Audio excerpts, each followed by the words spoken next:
does God exist? Is religion a force for good or evil? Can religion and science go hand in hand? To find some answers, I've come to Oxford, home to the oldest university in the English-speaking world and the place where I studied as an undergraduate. One of the jewels in the city's crown is the Oxford Union, the debating chamber that's witnessed such legendary orators as Winston Churchill, Benazir Bhutto, and of course, Kermit the Frog. I've come back to the Union today to sit down with the world's most famous atheist, Professor Richard Dawkins, to put faith on trial and to ask, is religion evil?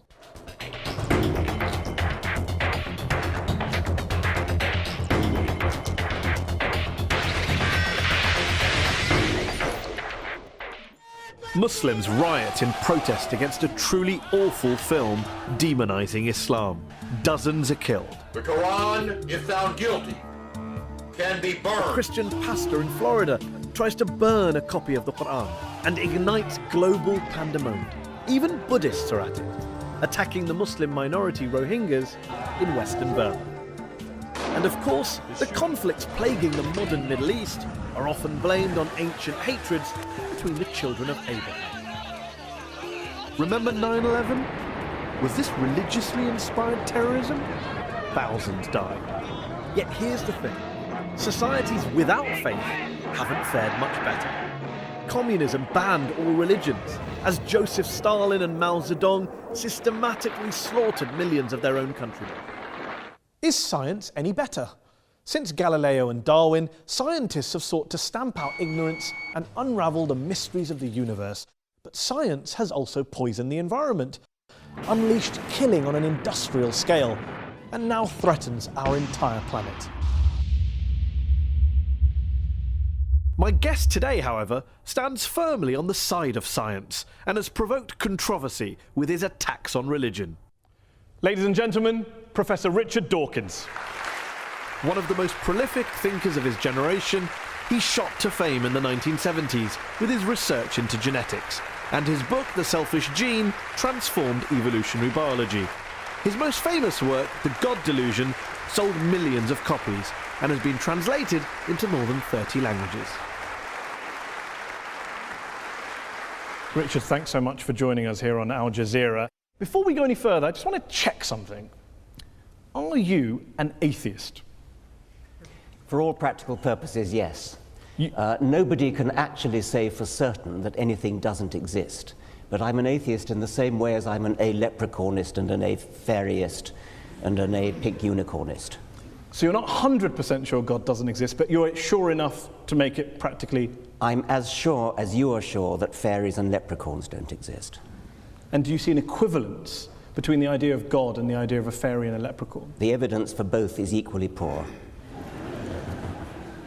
You say in The God Delusion, one of my favourite sentences that jumps out of the page, that the God of the Old Testament is a petty, unjust, unforgiving control freak, a vindictive, bloodthirsty ethnic cleanser, a misogynistic, homophobic, racist, infanticidal, genocidal, filicidal, pestilential, megalomaniacal, sadomasochistic, capricious, malevolent bully. As a piece of rhetoric, superb. But do you really believe that? Congratulations on getting megalomaniacal right, by the way. Most people fumble on that. Yes, if you've actually read the Old Testament, I think you would have to agree. It's hideous. It's an the God of the Old Testament who is a monster. But also the God of the Quran, the New Testament, the Hindu scripture? Well, the God of the Quran, I don't know so much about. The God of the New Testament is widely advertised as being a bit more gentle. And certainly, on the whole, he is. There are things about the New Testament that I find, in a way, almost more objectionable than the Old Testament. But the sheer horror of the character, I said he was the most unpleasant character in all fiction, because I regard it as fiction, of course. And yes, he is. I mean, he's jealous, he's vindictive, he's callous, he's cruel. And yet this is a God that is worshipped by, loved by, adored by, followed by millions, billions of people. I hope not. I hope that the God that is adored by millions of people is a grown-up kind of God who is no longer... I hope that most people the kind of people I would like to know who worship and admire him regard those stories as not literally true. Now, there are some who do regard them as literally true, and I suspect they either haven't read the Old Testament or they're not the kind of people I would wish to know, because you do not want to worship a character like that. By all means, worship some kind of great spirit of the universe, some kind of creative intelligence who created the universe, but don't worship this vile, vindictive monster of the Old Testament. Why throw around these sweeping statements about religion? Not the God of the Old Testament, but religion itself being evil. I mean, do you believe religion is evil? No. But you say plenty of times in this book that religion is evil. You said in a speech famously that I think a case can be made that faith is one of the world's great evils, comparable to the smallpox virus, but harder to eradicate. I do think that, yes. Because what I'm talking about there is faith, where faith means belief in something without evidence. Because if you believe something without evidence, then that justifies anything. You're no longer vulnerable to somebody coming back at you and saying, hang on a minute, let me argue the case. If you believe it without evidence, which is what faith is, then you don't argue the case. You say, no, I'm not arguing that case. This is my faith. It's mine. It's private. I don't dissent from it. I don't retreat from it. You're just going to have to accept it. Now, that is evil. And yet you spend so much of your time debating people of faith. So clearly people of faith are interested in having discussions. They're not just all blind believers insisting on their way of... Well, nobody said anything about all of them. I mean, the vast majority of religious people are perfectly good, nice people, as you are. There's no suggestion I've ever made that all religious people are evil. Of course not. There is a logical progression that goes from believing in faith, having faith that your God tells you to do something, and doing terrible deeds like suicide bombing, like flying planes into skyscrapers. The vast majority of people of faith don't do such terrible things. But those people who do terrible things do it believing that they are righteous and good, and they think that they're doing the will of their God. So they're not evil people, they're actually good people by their own lights. They believe they're doing good things, and that's why religion is evil, because it can make you do evil things believing that they are good. Do you really believe that people who go out and carry out suicide bombings, it is faith? Religion is to blame, not geopolitics, not the world, not their lives, not what's going on around us. It's religion, plain and simple. Not always. It's not in the case of the Tamil Tigers, for example. But I think in a great majority of cases it is, and I think it certainly makes it a hell of a lot easier. The evidence is plain that in many Islamic suicide bombers, you talk to them, those who fail, you talk to them afterwards, they've got paradise on the brain. They're desperate to go to a martyr's heaven, and that's what they think about. Professor Robert Pape of the University of Chicago studied every known case of suicide terrorism, 315 cases, and he came to the conclusion that there's, quote, little connection between suicide terrorism and Islamic fundamentalism or any of the world's religions. The taproot of suicide terrorism, he says, is nationalism. It's about land, it's about power, it's about politics. It's not about faith. Faith is just a cover. What do you know that he doesn't know? Well, I've seen other evidence. There are different people say different things. I've seen plenty of testimonies of suicide bombers who have said precisely that they do it because they want a martyr's paradise. Do you include the 7/7 bombers in that case as well? Yes, I believe so. Have you watched their suicide videos? I'm not sure that I have, no. They talk about Afghanistan, they talk about Iraq, they talk about crusades, they talk about war between the West and the Muslim world, they talk about invading armies. I mean, there's a lot of real world stuff in there. I'm not saying, of course not, that faith doesn't play a role, but I'm just interested in this idea that you think faith is the issue. You said in a very famous column you wrote 4 days after 9/11 that this came from religion. There are enormously good reasons for people to take political action, and this we see in Northern Ireland, we see it in Afghanistan, we see it in Sri Lanka, where the Tamil Tigers operated. So yes, there are political reasons, but the promise of a martyr's heaven, which is, you cannot deny that this is part of Islamic doctrine. Martyrs go straight to paradise. Yes, but not terrorists, not murderers, not criminals. Well, they believe that because they're told it by their imams. But then what about the majority of the world's Muslim clerics and ulama who came out and condemned 9/11 straight Well, I'm afterwards? delighted they did, but they were pretty quiet about it. What about the argument that says human beings are prone to violence, they're prone to carrying out crimes against their fellow man? You can blame religion, you can blame politics, you can blame economics, lots of factors, lots of excuses. What I don't get is, why do you only focus on religion? For fairness, why don't you also isolate the other factors? There are lots of other factors, and I'm quite happy to say that, yes. There are lots of, I mean, if you look at the wars of history, some of them have been about religion, plenty of them have not been about religion. I never said religion is the sole cause of wars and violence. You may not have said that, but you would accept that the new atheists, people like Sam Harris, the late Christopher Hitchens, have blamed a lot of history's wars on God and religion, and you make a similar suggestion in the God Delusion. Yeah, I would blame a lot of history's wars, but the most terrible wars in history, the two major wars of the 20th century, are nothing to do with religion. You accept that point? Yeah, of course. And the Cold War and Vietnam? Yes, I would, of course, yes. So when you have a situation where some of the world's worst crimes were carried out not by believers, how then does that square with your idea that it's religion that causes good people to do bad things, it's religion that's driving violence, your original statement against religion at the start of this? Dogmatic belief in something like religion or something like Marxism or something like Nazism, these are all, or indeed patriotism, I mean, my country, right or wrong, these are all pernicious beliefs which can drive people to do terrible things. And in the Second World War, Hitlerism was driven by racism, by a sort of sub-Wagnerian pagan religion which Hitler revived. Stalin's atrocities were motivated by a dogmatic belief in Marxism. And atheism. Stalin happened to be an atheist, but he was never motivated specifically. The Soviet Union was not based on scientific rationalism, on the elimination of religion and God? Stalin persecuted the church. Stalin persecuted just about everybody. Are you saying that the Soviet Union, the leaders of the Soviet Union, were not driven by a hatred of religion and a belief that science and human progress and materialism was the way forward?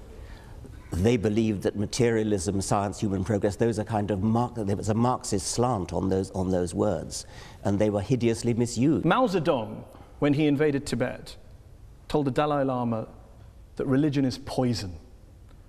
The subtext to the late Christopher Hitchens' book was religion poisons everything. Can you blame people of religion for saying, hold on, we've heard these ideas before, that religion poisons everything and it leads in one direction? It's an incidental fact that Mao Zedong and Stalin happened to be atheists. They incidental, were not. It wasn't core to communism. I think it was not core to communism, no. So when Karl Marx was talking about religion being the opiate of the masses, that was just a throwaway line. Yeah, I mean, that was an out of context statement. I mean, what on earth do you think that's got to do with atheism? I don't know. Let me put a statement in context to you. Albania, one of the world's worst dictatorships, tyrannies that we've seen in the last 100 years. Article 37 of Albania's communist constitution declared, quote, "The state recognizes no religion and supports atheistic propaganda in order to implant a scientific, materialistic world outlook in people." What do you think you're saying? I mean, that's an appalling thing to say. Of course it is. Why is that an appalling thing to say? What do you disagree with in that statement? Why would I want to support atheistic propaganda? I support science and truth. But you don't support spreading atheism. I support spreading science and truth. If that happens to be atheism, I support it. I'm not going to start bullying people into being atheist. I'm not going to start trying to compel people to be atheists. That was what the Albanians were doing. It's nothing to do with what I want to do. Of course, but you'd like to persuade them not to be believers and become atheists. I'd like to raise consciousness in a gentle, civilized way, using argument, rational argument, from evidence. In your book, you cite lots of evidence for the bad things religion's done. What I wonder is, if you were being fair, wouldn't you have also included some of the good things that religion's done? My passion is for scientific truth. I don't much care about what's good and evil, actually. I care about what's true. I mean, do you actually believe in your Muslim faith? Do you believe that Muhammad split the moon in two? Do you believe that Muhammad flew to heaven on a winged horse, for example? I'd pay you the compliment of assuming that you don't. No, I do. I believe in miracles. You believe that? Yes. You believe that Muhammad went to heaven on a winged horse? Yes, I believe in God. I believe in miracles. I believe in revelation. I mean, the point here is that let's assume I'm wrong, Richard. I'm wrong. Let's. Let's assume I'm wrong. I'm wrong. I'm happy to concede that, Richard. I'm happy to concede it. I'm wrong. All religions are wrong. God does not exist. We're all mad. The issue is we exist. We've existed for a while. I think even Christopher Hitchens said, and you've said in your writings, we're not going anywhere. So my question to you is, why not acknowledge, for example, the good things that religion has done? Do you accept that religion has done good things, despite all of our mad beliefs and our miracles? I accept that individual religious people have done an enormous number of good things. Not driven by religion. Well, I mean, who knows? You're very mean-spirited. You won't give any credit at all Take to somebody like Martin Luther King, for example. Reverend Martin Luther King. Yes. Obviously, he was a cleric. I imagine that fed into the good things that he did. Plenty of other things did. He was a great admirer of Gandhi, and he was a great admirer of non-violence. He was a brilliant and wonderful, great man. Would you disconnect MLK's non-violence and Gandhi's non-violence from their very strongly held religious beliefs? They didn't. Well, I think it's not a thing that I really care about, actually. I mean, I think they were... You do care about it, Richard. You're saying that people carry out violence in the name of God, and I cite to you an example of very famous people who have done good and non-violence in the name of God, and you say, I'm not interested. If God doesn't exist, then doing something good in his name it's great that something good gets done, but there's no evidence at all that believing in God makes you more likely to do good things. I can't see any noble logical connection between being religious and doing good things. Let's concede that God does not exist. Let's concede that religion is false. My problem here is trying to understand why some of the new atheists are so anti-religion when religious people clearly are doing lots of good things and they're doing it in the name of God. I've never denied that religious people are doing good things and non-religious people are doing good things. I care about what's true. I'm an educator, I'm a scientist, and I want people to understand the truth about the universe in which they live. That's what I care about. And I regard religion as a distraction, and in some cases a pernicious distraction from true education, which I love and value the way you value and love your God. Can you not do both? Well, so long as they don't contradict each other. Richard. As long as they don't contradict each other. But if you actually believe Muhammad flew to heaven on a winged horse, that's an anti-scientific belief. And that could be wrong. But that bloody well is wrong. But that doesn't change. That doesn't change. How do you know it's wrong? Oh, come on. You're a man of the 21st century. No, I'm just asking. It comes back to my original question. The rational position is the agnostic. The rational position is the agnostic position. Why up there? What, I mean, the rational position. I didn't say up there. I didn't pick a place. Okay, you well, picked a place. why would a winged horse be the way to get to heaven if it's not up there? I asked a question about. You asked about proof. I'm all for saying I can't prove it, but can you prove he didn't do it? I mean, this is the end-all debate. Can I prove he didn't fly to heaven on a winged horse? I'm just asking on your criteria. I'm just asking on your criteria. No, I can't prove it, and I can't prove it wasn't a golden unicorn. But I'm fascinated that you'd rather talk about what animals the Prophet may or may not have used 1400 years ago, rather than talk about what Muslims or Islam is doing in the world today, good or bad. Well, that seems to be the distraction. If anyone's distracted, it seems to be you. Well, that's your view. I'm fascinated by how somebody, a respected, sophisticated journalist in the 21st century, can believe that a prophet flew to heaven on a winged horse. Let me ask you this. Are all people who hold beliefs in God and in miracles and the supernatural, do you regard them all as intellectually inferior to you? I regard those beliefs as intellectual nonsense.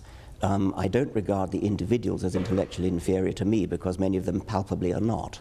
If you go back in history, then all bets are off, because before Darwin, for example, it is not at all surprising that before Darwin people believed in all kinds of things which they wouldn't believe in now. There are many people, many scientists today who say they're religious. And if you actually ask them what they believe, in many cases it turns out what they believe is in some sort of deistic God, some sort of intellectual spirit, some sort of creative intelligence that lay at the root of the universe, perhaps invented the laws of physics, something like that. I don't agree with this book, but it's an excellent book, very well argued. You're very passionate, clearly. There's one section in the book where you talk about bringing up children. Oh, yes. And you talked about education. You talk about a story when you tell a story about being in Ireland and talking about the Catholic child abuse scandal. And there's one quote on page 356, which I will read out to you. Horrible as sexual abuse no doubt was, the damage was arguably less than the long-term psychological damage inflicted by bringing the child up Catholic in the first place. You believe that being brought up as a Catholic is worse than being abused by a priest? There are shades of being abused by a priest, and I quoted the example of a woman in America who wrote to me saying that when she was 7 years old, she was sexually abused by a priest in his car, and at the same time, a friend of hers, who also 7, who was Protestant, or was of Protestant family, I should say, died. And she was told that because her friend was Protestant, she had gone to hell and would be roasting in hell forever. And she told me that of those 2 abuses, she got over the physical abuse. It was yucky, but she got over it. But the mental abuse of being told about hell, she took years to get over. And with respect, Richard, you're an empiricist, you're a rationalist. One letter from one woman in America isn't really the basis to extrapolate and make such a sweeping conclusion. That is, of course, true. And I'm not basing it on that. It seems to me that telling children such that they really, really believe that people who sin are going to go to hell and roast forever, that your skin grows again when it peels off with burning. It seems to me to be intuitively entirely reasonable that that is a worse form of child abuse, that will give more nightmares, that will give more genuine distress, because they really believe it. If they don't believe it, it's not a problem, of course. You also say... Let me just... I mean, I've been put on the spot about this health fire thing. We haven't really been put on the spot. In what sense have you been put on the spot? Well, I sense that you think it's somehow obvious that having a priest, if you're a small girl, having a priest put his hand... I would be very interested in asking the audience whether being told about heaven and hell as a child, being brought up as Catholic, is worse than being abused by a priest. Okay. Let's have a show of hands. Okay. Is it worse to be abused by a priest? And if you believe it's worse for a priest to abuse a child than to bring up your child Catholic, raise your hands. Are they both as bad as each other? Raise your hands. So we have a 3-way split in the audience. Let's finish this section with one last related subject on this question, a personal question from me. You talk about how to teach children that there is one God, or that God created the world in 6 days, that is child abuse. To even teach your children religion is child abuse. So, I have a daughter. I teach her about Islam and the horse. Am I guilty of child abuse? Do you teach her the world was created in 6 days? No, because Islam doesn't teach that, Richard. I'm delighted to hear that. I ask again, am I guilty of child abuse for teaching my child stories from the Quran? No, yes you or are no? Not. No. Good to know. Yeah. We are going to talk more about science, and we're going to go back to the audience to ask some questions to Professor Dawkins in part 2. We'll be back after the break.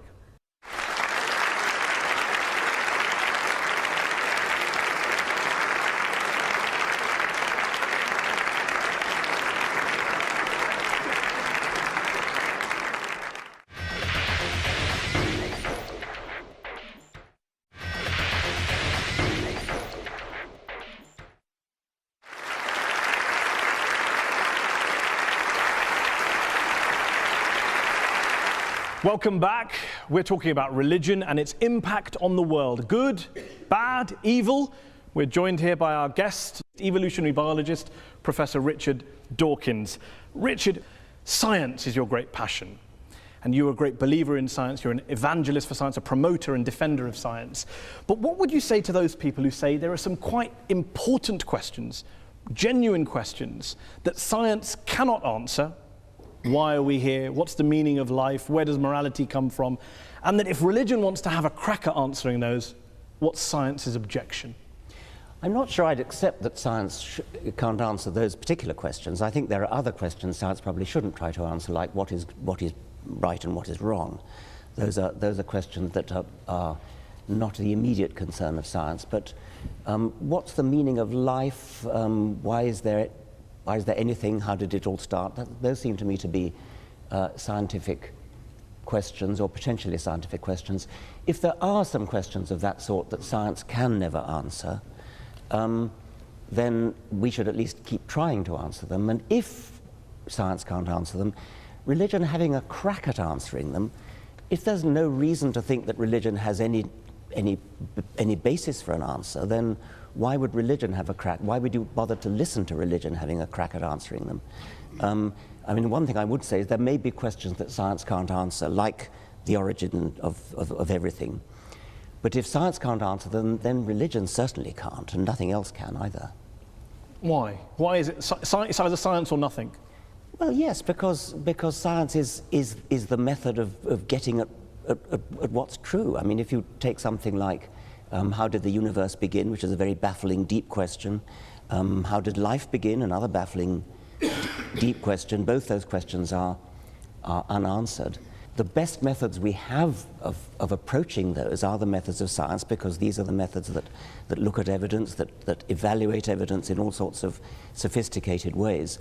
What has religion got to do with that, other than just looking at the writings of somebody who wrote a few centuries ago? I mean, why would you bother to read those writings? So the great philosophers and theologians in history who have grappled with these big questions and thought about spiritual issues, moral issues, the transcendent, they're all wasting their time? Yes, they're wasting their time. What about, why does my life have meaning? What's its worth? Well, where does my dignity come from? Your meaning and your dignity are up to you, and mine are up to me, and these are not questions that science would attempt to answer. Each person finds their own meaning in their own life. And good luck to them. And what's wrong with religion offering moral certainties, if, as you say, science can't answer moral questions? Science can't offer moral certainty, but I don't see that religion can either. You don't think that the religious values we have today, the moral codes we live by today, were originally derived from Judeo-Christian values, Islamic values, Hindu values? Not really, no. I mean, things like the Golden Rule, things like treat others as you would wish to be treated yourself.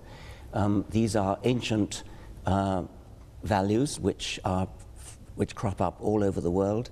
They've been adopted by many religions. You can find justifications for them in moral philosophy. You can find justifications for them in evolutionary biology, which is my own subject. I don't seriously think you're going to base your morality on religion, because if you do, then you've got to say, well, do I base it on Scripture? I hope you don't base it on Scripture, because if you do, then you're going to have some pretty horrible values unless you deliberately cut out those parts of Scripture which are unacceptable to modern morality. Do you believe science is omnipotent, that it can answer all questions? I've already said no. I've already said it can't answer moral questions. But questions about the real world, questions about reality, questions about the origins of things, why life is the way it is, why the world is the way it is, why the universe is the way it is, yes, science is the way to answer that. Some of your critics have argued that you are willing to hold religion up to a very, put it under the microscope, hold it to account, scrutinize it, criticize it. You don't do the same to science or scientists or some of the bad things that have come out of science. Well, bad things that come out of science, if by that you mean horrible weapons. Nuclear weapons, yeah, gas chambers, nuclear eugenics. Weapons, yeah. These are terrible things which are technology that arises out of science, and it's certainly true that if you want to do terrible things with technology, but terrible weapons, for example, science is the best way to do it, because science is the best way to do anything. And even bad things. Even bad things. I mean, that's right. If you want to develop a terrible weapon, you're not going to do it in any other way than by science. The trick is not to want to develop a terrible weapon, and that's a political decision. And you do not see science and religion as occupying two different compartments that can live side by side. They are in conflict with one another. Insofar as religion attempts to talk about reality and has an alternative vision of reality, I think they are incompatible, yes. Despite the fact, as we discussed earlier, many of our leading scientists are believers? I think it's baffling. I mean, what they in practice do is they leave their religion at the door when they go into the lab. And so they get on with their science. They say they don't. Well, I know they do, but, well, okay. Isn't it because religion answers all sorts of human needs and spiritual urges which science never can? Isn't that the real issue that you can't get away from? Religion may answer human needs. I mean, for example, if you're terrified of dying, religion may answer the need for comfort and consolation. Or if you miss a loved one who's died and you hope to see them one day in heaven, then religion answers a need. It doesn't make it true. And one last thing, and then we'll go to the audience. What do you say to those people who say, you talk a great deal about the power of science, the truth of science.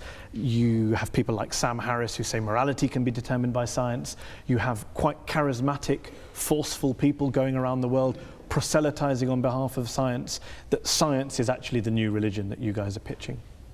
I wouldn't say it's a new religion. I mean, it certainly does some of the things that religion traditionally has tried to do, like to answer the deep questions of existence. And it does that, and it does it successfully in a way that religion never has. But it isn't a religion because it's not based upon any holy books, it's not based upon faith, it's not based upon revelation, it's not based upon tradition, it's based upon evidence, and there's a huge difference. And anything that we do not have evidence for that's not scientifically testable, you would dismiss? Well, scientifically testable is putting the bar rather highly, but I do think that evidence is the only good reason to believe anything, yes. So love, beauty, aesthetics, metaphysics. No, I mean, those are obviously important questions. And if you ask some question like, how do you know that your wife loves you? It's from evidence. I mean, it's not scientifically testable evidence, but it's evidence. It's little looks in the eye, it's little catches in the voice. I mean, that is evidence. That's not just internal revelation. Okay, let's open it up to the audience. We've been talking about God, evil, war, terrorism, bringing up your children, living a good life, religion and happiness, science versus religion. Who would like to answer the first question? Yes, you?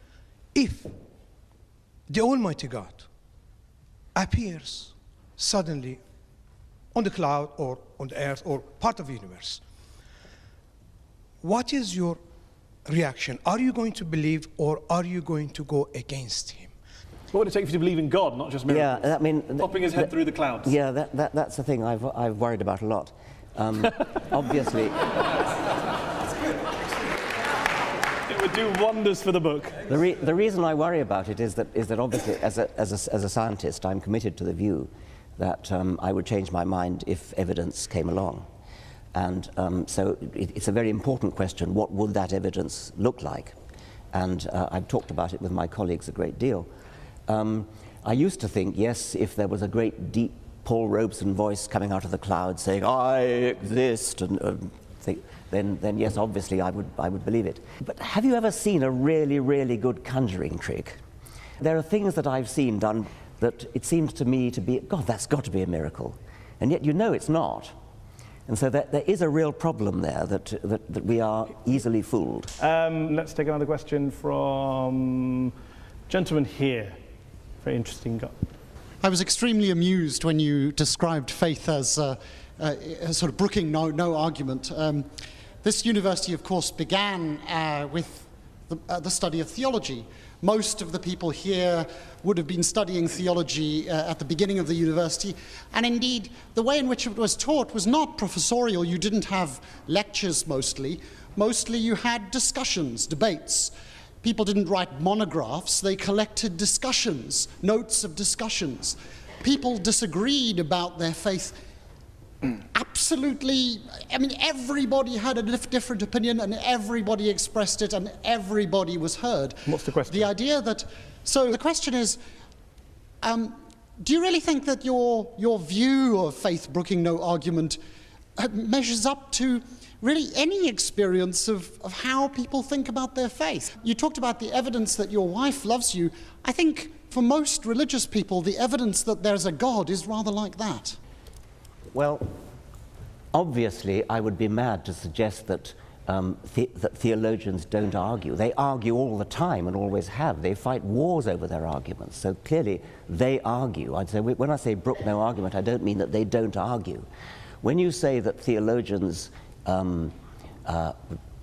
have disputes and interesting discussions, I take it that from your garb, you take a position one way or the other on whether the transubstantiation, whether the bread and wine really is the body and blood of a first century Jew, or is merely symbolic. But what evidence you bring to bear on such an argument, I cannot imagine. It would not be a real argument at all. It would be a false argument. It would not be an argument which could be settled by real evidence.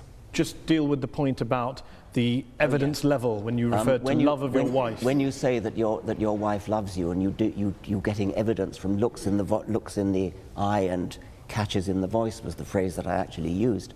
And the questioner said, that's the way religious people feel about God. Yes, they feel that about God, but there's no evidence that they're getting any cues at all. I mean, their God is an imaginary God inside themselves. They feel that they're getting little looks from the eyes of God and sounds from the voice of God, but why should we believe them since we can't see or hear any evidence to that effect? Let's take another question. Gentleman here in the second row. With regards to religion, you've given an example where the Islamic faith and the Muslims basically, they wrap themselves up in bombs because that's what they believe is an Islamic faith. But I disagree with you, because there are more than 1 billion Muslims living in the world today who actually believe in the Quran and the scripture, which you said if everybody started believing in the scripture, then that would be horrible. But I disagree with you, because more than 1 billion Muslims believe that if you kill one innocent person, it's as you've killed the entire humanity. So today humanity is about 7 billion people. So more than 1 billion Muslims do not strap themselves up and actually go and commit suicides. The problem with many scriptures, and I think the Quran is no exception, is that you can find a verse that says so-and-so, and you find another verse that says the opposite, and so you have to pick and choose. I mean, is it not the case, for example... You always choose the bad ones. Well, no, I mean, I'm suggesting that you shouldn't be in a position of having to choose. I mean, you shouldn't base your life on a holy book which has contradictory verses, where you can choose one verse when you want to make one point and another verse when you want to make another point. I mean, isn't it the case that the penalty for apostasy is death? You can't take these things and just hold... I could hold up an example of, we mentioned earlier, Sam Harris has said there are some views that are so irrational, people should be put to death for them. Should I hold all atheists to him? Of course I won't hold him to all atheists to that view. Let me put it to you. I mean, is the penalty for apostasy death? No. Good, I'm delighted to hear that. Why didn't... And the Quran doesn't say it is. Well, then... Some Islamic scholars do. Okay. But that's debate and discussion. There's arguments going on. Things take place over centuries. Okay. Well, let's have an atheist make a point and join the debate. Lady there's waving her hand. Actually, in the Quran, mankind refers only to Muslims and excludes infidels, which is all the rest of us. So that's a small point. But really, my question to Professor Dawkins is, how does he feel about the encroachment of all religions, extremists, evangelists, Christians, and a lot of Muslims into the politics and everyday life? And how does he feel about a religion trying to influence politics and public, How do you feel about religion influencing politics and public life? People should be free to speak their minds. I mean, I'm a great believer in free speech, and so members of parliament should speak their minds, and if their minds are influenced by their religion, then that's fine. What I would object to, I think, is the view that somehow religion has a privileged right to speak because it's religion. And I think you probably agree with that as well. If you stand up in Parliament and make an excellent speech in favour of something which religion has a view on, like abortion, say, if you make your points well and win the vote by making your points well, that's fine. But what you shouldn't be allowed to get away with is saying, because it's religion, therefore, this is what we should do. Lady there in the headscarf. As a social scientist, the model of the rational actor is somewhat discredited. We don't look at all actors at all times as acting rationally. In fact, we assume that they don't. But that was the prelude to my question. My question was really, would you accept that it's not so much religion that causes conflict, but sincere commitment to some belief that you think is morally important? And in that sense, do we get rid of morality? Well, I think I partly said that when I said that in the great wars of the 20th century, these were driven by non-religious motivations, but they were driven by my country right or wrong kind of patriotism. That's a little bit different from morality we're talking about, but at least it's not religious. I was interested in what you said in your preamble when you said that I take it you're a social scientist, and you're no doubt right to suggest that since social scientists are studying the human animal, you notice that people actually don't behave rationally. Well, unfortunately, that's true. But that doesn't mean we shouldn't behave rationally just because people don't. Let's take a question from an atheist or an agnostic. Gentleman there in the black jacket there, 3 rows down in the middle. I think when I read your book, which I thought also was excellent, it became very apparent to me that evolution, nature, has given the human species some very, very powerful survival instincts. We're aggressive, men want to spread their genes, we want to gather as much resources together as we can to help our genes continue and survive. And as a result of that, there's been a lot of very, very dark episodes in our history. The Roman Empire, which was terribly oppressive, hedonistic, the Vikings who stole, raped, pillaged, the Persians, so on and so forth. Do you not think that it was actually the ideas of religion that took the human race, the human species, from beyond these base survival instincts and started to give them a new paradigm for thinking, which was not necessarily in the interests of the instincts that they have for survival? It's perfectly true that a sort of selfish gene view of life, which is what I've mostly written about, is a very unpleasant view of life. And if you followed the creed of the selfish gene literally and actually lived your life according to it, it would be a very unpleasant world in which to live. It would be a sort of Thatcherite work. I mean, I've often said that while I'm a passionate Darwinian when it comes to explaining the way life is, I'm a passionate anti-Darwinian when it comes to organizing our lives. Would the world be a better place if religion disappeared tomorrow? Yes. Despite all the good things we discussed that you recognise.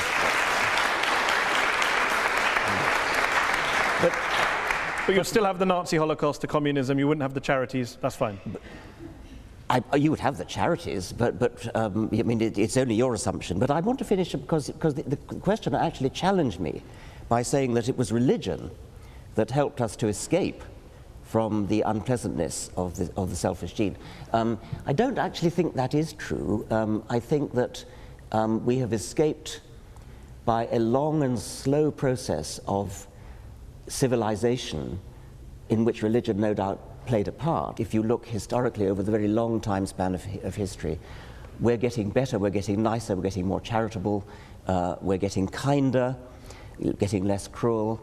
I wouldn't give religion the credit for that. I think I would give a much more complicated mixture of civilizing processes the credit for it, and religion is probably a part of that. Okay, let's take one last question.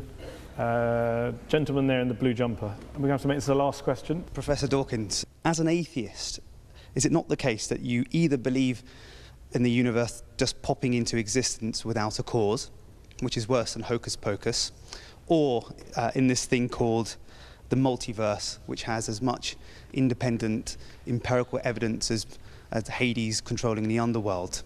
Right. The phraseology you use is somewhat biased, somewhat slanted.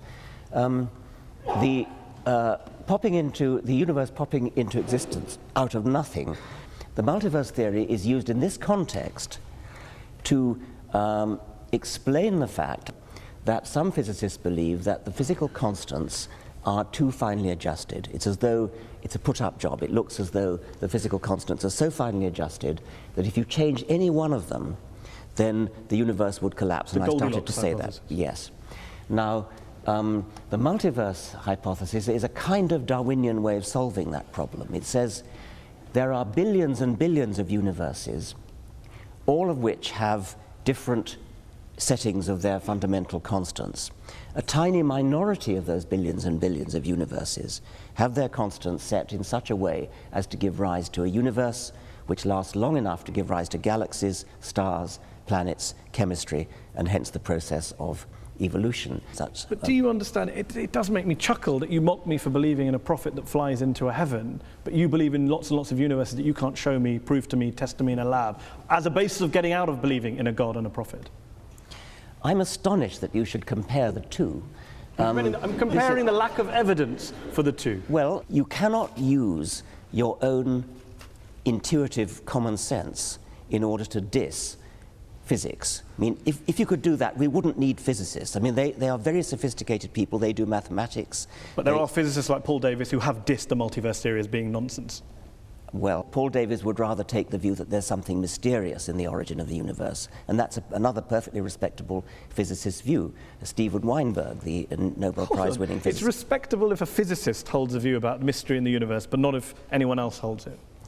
If we're talking about the origin of the universe, that is a problem in physics, yes. Let's end with a couple of quick questions. If, as Christopher Hitchens, the late Christopher Hitchens wrote, religion is ineradicable, and as you put it, harder to get rid of than smallpox, doesn't this basically mean that whatever motivations you have, no matter how passionately you're driven and love for the truth, you are essentially wasting your time? I would never admit to wasting my time trying to propagate the truth, and I think I can claim a modicum of success with the people that I've read my books, the people who've attended my lectures. It's a doctrine of despair to say that we're stuck with religion for all eternity. The religions of ancient Greece and ancient Rome and the Vikings have all dead. Nobody believes in Jupiter or Thor anymore. And I have great hopes that the same is going to be true of the God of Abraham. And one last thing, there's a new book out from one of this country's well-known philosophers called Religion for Atheists, which makes the case that no matter how false religion is, no matter how imaginary God may be, there are some lessons, there are some institutions, there are some values that atheists could usefully borrow. I've heard that argument put. I've heard people say that humans do need some sort of rituals, and they need some sort of gathering places, meeting places. I can sort of see that. It's not a thing that interests me very much. I don't feel any great need for ritual. I don't feel any great need to fill the alleged vacuum that'll be left when religion goes. I think there's plenty to fill it already. It's been a fantastic discussion. It's a pleasure to have had you here on Al Jazeera. Thank you all to the audience here in the Oxford Union Chamber. And thanks to you all at home for watching. Goodbye, and dare I say, God bless.